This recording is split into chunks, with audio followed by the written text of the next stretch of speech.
Assalamualaikum warahmatullahi wabarakatuh. Perkenalkan, nama saya Habibatus Syafura.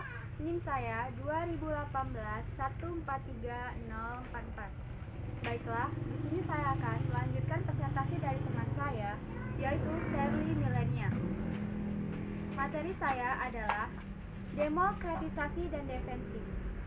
Demokratisasi dalam analisis tentang evolusi pendidikan, media dalam perubahan sosial dan iklim, budaya pada zaman mereka untuk membuat kebijakan pendidikan. Jadi, ketika kita ingin membuat kebijakan pendidikan, maka kita harus mengetahui terlebih dahulu tentang evolusi pendidikan yang telah terjadi. Pendidikan media merupakan bagian dari langkah yang luas menuju arah demokratisasi. Demokratisasi merupakan suatu proses atau perubahan, baik itu perubahan secara cepat ataupun perubahan secara lambat ke arah demokrasi. Dalam pendidikan progresif berkembang pesat pada tahun 1960-an hingga tahun 1970-an. Sebagai contoh, siswa bahasa Inggris, mereka berani untuk menulis pengalaman sehari-hari mereka berani untuk membahas lagu-lagu populer dan puisi, serta mereka berani untuk membahas masalah-masalah kontemporer yang ada di sekitar mereka. Jadi, yang dimaksud dengan masalah kontemporer di sini adalah masalah yang sedang mereka hadapi atau masalah yang ada di sekitar mereka. Selanjutnya, saya akan menjelaskan tentang defensif. Defensif merupakan suatu pertahanan dari ancaman. Jadi, sejarah merupakan suatu pertahanan. Pada pendekatan ini, mencari cara yang berbeda untuk melindungi siswa mereka dari efek negatif media. Karena di sini, efek negatif media dianggap memanipulasi anak. Dengan begini, maka hal ini dapat memvalidasi dengan kebudayaan siswa. Selanjutnya,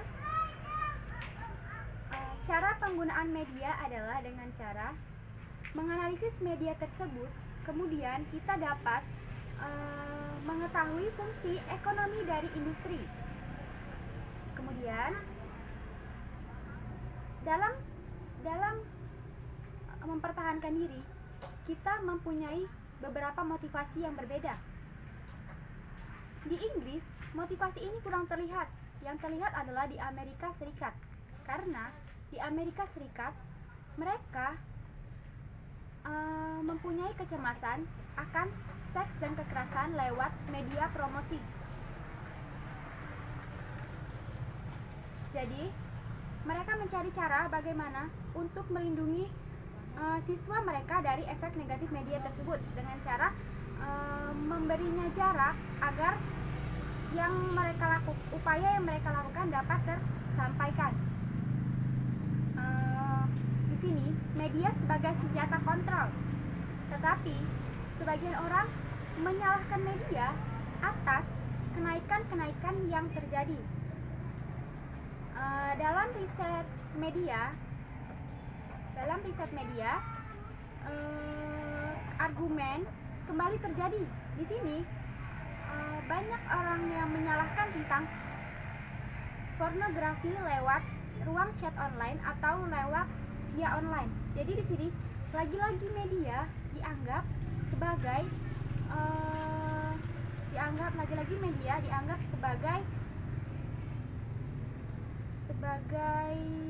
efek negatif dari semua yang dilakukan tadi. Baiklah, sekian pemaparan dari saya. Pemaparan selanjutnya akan dijelaskan oleh Yeni Hafidah.